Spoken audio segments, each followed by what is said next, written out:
নমস্কার। আপনার পিত্তথলিতে কি পাথর ধরা পড়েছে? অথবা পরিবারে কারো গলব্লাডারে স্টোন রয়েছে? অনেকেই মনে করেন পিত্তথলিতে পাথর মানেই সারা জীবন কড়া ডায়েট মেনে চলতে হবে। আবার কেউ কেউ অপারেশনের পর ভয় পান, এখন কি আর সব খাবার খেতে পারবো? আসলে বিষয়টা এত জটিল নয়। পিত্তথলিতে পাথর থাকা সব রোগীর জন্য একই খাদ্য নিয়ম প্রযোজ্য নয়।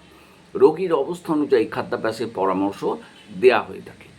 আজকের ভিডিওতে আমরা আলোচনা করব যাদের পিত্তথলিতে পাথর আছে কিন্তু কোনো উপসর্গ নেই, যাদের পিত্তথলিতে পাথর আছে অথবা বারবার তারা ব্যথার শিকার হচ্ছেন, এবং যাদের পিত্তথলির অপারেশন হয়ে গেছে। প্রতিটা ক্ষেত্রে কী খাবেন, কী এড়িয়ে চলবেন এবং কোন ভুলগুলো বিপদ ডেকে আনতে পারে, সব কিছু সহজভাবে জানাবো। তো চলুন জেনে নিই। আর আমাদের হোমিওপ্যাথি যে ন্যাচারাল হোমিওপ্যাথিক সলিউশনস চ্যানেলটি রয়েছে, তাতে আপনাদের সবাইকে স্বাগত জানাই। আর প্রথমে আসি সেই সব মানুষের কথায় যাদের পিত্তথলিতে পাথর রয়েছে কিন্তু কখনো কোনো ব্যথা বা সমস্যা হয়নি।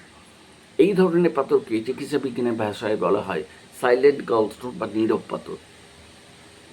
অনেক সময় অন্য কোনো কারণে আল্ট্রাসাউন্ড করাতে গিয়ে হঠাৎ দেখা যায় যে পিত্তথলিতে পাথর রয়েছে। এখন প্রশ্ন হলো, এদের কি কঠোর ডায়েট মানতে হবে? সাধারণত না, কারণ উপসর্গহীন পাথরের ক্ষেত্রে বেশিরভাগ সময় অস্ত্রোপচারেরও প্রয়োজন হয় না। তবে দুটো বিষয় অবশ্যই মাথায় রাখতে হবে: ওজন নিয়ন্ত্রণে রাখা, কেননা অতিরিক্ত ওজন এবং স্থূলতা পিত্তপাথর বৃদ্ধির অন্যতম কারণ। যাদের ওজন দ্রুত বাড়ছে তাদের নতুন পাথর তৈরি হওয়ার ঝুঁকি বেশি থাকে। অতিরিক্ত চর্বিযুক্ত খাবার কমাতে হবে। নিয়মিত ভাজাভুজি, ফাস্ট ফুড, অতিরিক্ত তেল মশলাযুক্ত খাবার খেলে ভবিষ্যতে কিন্তু উপসর্গ শুরু হতে পারে। তাই পাথর নীরব হলেও স্বাস্থ্যকর খাদ্যাভ্যাসে বজায় রাখা জরুরি। মনে রাখবেন, পাথর থাকলে আতঙ্কিত হওয়ার কিছু নেই, তবে শরীরের ওজন ও খাদ্যাভ্যাসের দিকে নজর রাখা অত্যন্ত প্রয়োজন। এরপর যাদের কিডনিতে স্টোন রয়েছে এবং বারবার ব্যথা হচ্ছে, তারা কী খাবে? এরা হলেন সেই সব রোগী যাদের পিত্তথলির পাথরের কারণে মাঝে মধ্যে তীব্র ব্যথা হয়। হয়তো ডাক্তারবাবু অস্ত্রোপচারের পরামর্শ দিয়েছেন, কিন্তু কোনো কারণে তারা অপারেশন এখনই করাতে পারছেন না বা চাইছেন না। এই সময় খাদ্যাভ্যাস অত্যন্ত গুরুত্বপূর্ণ হয়ে ওঠে। প্রথম ব্যাপার সেটা হচ্ছে তৈলাক্ত ও চর্বিযুক্ত খাবার এড়িয়ে চলতে হবে। আমরা যখন বেশি তেল বা চর্বিযুক্ত খাবার খাই, তখন সেই চর্বি হজম করার জন্য শরীরের বেশি পিত্তরসের প্রয়োজন হয়। ফলে পিত্তথলি জোরে সংকুচিত হয়ে পিত্তরস বের করতে চেষ্টা করে। এই সংকোচনের সময় পাথর যদি পিত্তথলির মুখে আটকে যায়, তখন শুরু হতে পারে অসহ্য যন্ত্রণা। তাই এই সময় যতটা সম্ভব এড়িয়ে চলুন বিরিয়ানি, কচুরি, পরোটা, ফাস্ট ফুড, প্যাকেটজাত ভাজা খাবার, অতিরিক্ত মাখন বা ঘি। আর একটা ব্যাপার, দীর্ঘক্ষণ খালি পেটে থাকবেন না। এটা হয়তো অনেকেই জানেন না বা জেনেও হয়তো মানেন না। অনেকেই ভাবেন কম খেলে সমস্যা কমবে, কিন্তু বাস্তবে দীর্ঘ সময় না খেয়ে থাকাটাও সমস্যার কারণ হতে পারে। যখন আমরা দীর্ঘক্ষণ কিছু খাই না, তখন পিত্তরস পিত্তথলির ভিতরে জমে থাকতে পারে। এর ফলে পিত্তথলি পূর্ণ হয়ে যায়।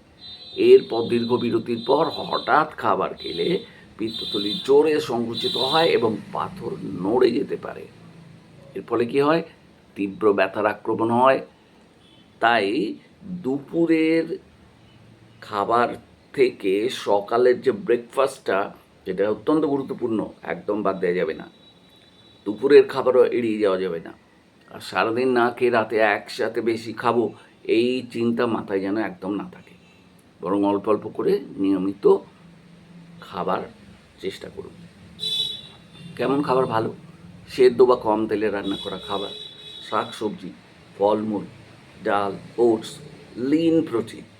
অর্থাৎ এমন খাবার খেতে হবে যেটা হজমে সহায়তা করে এবং অতিরিক্ত চর্বি যুক্ত নয়। এরপরে যিনি তৃতীয় গ্রুপে পড়ছেন, যার অপারেশন হয়ে গেছে, তিনি কি খাবেন? যাদের পিত্তথলির অপারেশন হয়ে গেছে এবং গল ব্লাডার শরীর থেকে অপসারণ করা হয়েছে, তখন তাদের মনে এই প্রশ্নটা জাগে, এখন কি সারা জীবন আমাকে স্ট্রিক্ট ডায়েট মেনে চলতে হবে? উত্তর হলো একদম না। তবে অপারেশনের প্রথম কয়েক মাস কিছু কিছু বিষয় মাথায় রাখবেন। প্রথম 2 মাস কী করবেন? শরীরকে নতুন অবস্থার সঙ্গে মানিয়ে নিতে সময় দিতে হবে। কারণ আগে পিত্তরস পিত্তথলিতে জমা থাকতো, এখন তা সরাসরি অন্ত্রে প্রবেশ করবে। তাই প্রথম কয়েক মাস অল্প অল্প করে বারবার খাবেন। দীর্ঘ সময় উপবাস করবেন না, অতিরিক্ত ভারী খাবার একসাথে খাবেন না। এতে হজম প্রক্রিয়া স্বাভাবিকভাবে মানিয়ে নিতে সুবিধা হবে। তারপর কি হবে? সুখবর হলো অপারেশনের 2 থেকে 3 মাস পর অধিকাংশ মানুষ সম্পূর্ণ স্বাভাবিক খাদ্যাভ্যাসে ফিরে যেতে পারবে। তারা সাধারণ মানুষের মতোই সব খাবারই খাবেন।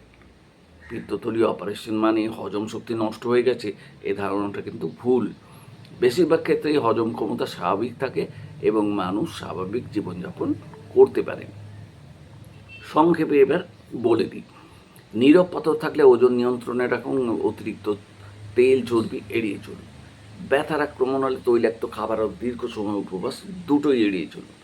অপারেশনের পর প্রথম কয়েক মাস অল্প অল্প করে ঘন ঘন খান, তারপর ধীরে ধীরে স্বাভাবিক খাদ্যাভ্যাসে ফিরে আসুন। মনে রাখবেন, প্রতিটা রোগীর অবস্থা আলাদা, তাই আপনার জন্য কোন পরামর্শটি সবচেয়ে উপযুক্ত তা জানতে অবশ্যই আপনার চিকিৎসকের সঙ্গে পরামর্শ করুন। ভিডিওটা যদি উপকারী মনে হয় লাইক করুন, শেয়ার করুন এবং স্বাস্থ্য সচেতন আরও নির্ভরযোগ্য তথ্য পেতে চ্যানেলটি সাবস্ক্রাইব করতে ভুলবেন না। ধন্যবাদ। ভালো থাকবেন সবাই, সুস্থ থাকবেন, নিজের শরীরে যত্ন রাখবেন।